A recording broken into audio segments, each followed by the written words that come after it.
One of the things I dreaded most as a child when I was growing up was washing beans. Because tell me why after washing beans for hours, your finger will start paining you like you just finished carrying cement or something. And somehow in African home, especially if you are the first daughter like myself, there is no escaping it. Every Saturday morning, once my mom says, go and wash beans, Eunice, just know that, my suffering has started. I used to even pretend to be busy. Sometimes she would send one of my younger ones instead. But it never lasted and it never worked. Somehow, they will still find me to do one thing. And honestly, it's funny because now I am voluntarily washing beans for Akara anyhow. Like I dey wash beans. Life literally come at you fast because today we decided to make and upgrade my mom's recipe. Upgrading my mom's recipe to something better, softer, and fluffier.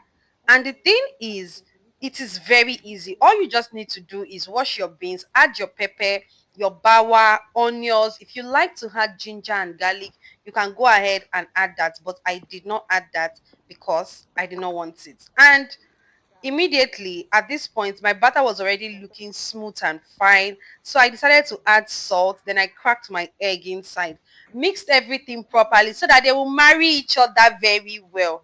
And honestly, I already knew that this akara was about to slap. Yes, it was about to slap.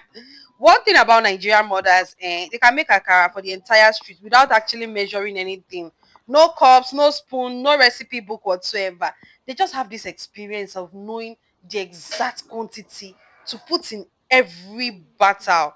Meanwhile, it is me, so I'll be testing every 2 minutes because I'm scared of salt disgracing my entire village people.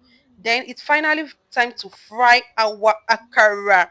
And I don't know if it's just me, but akara frying inside hot oil has this weird satisfying feel to watch, especially when it starts puffing up.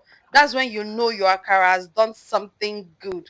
And tell me why the smell of this akara is suddenly making everybody hungry in the house.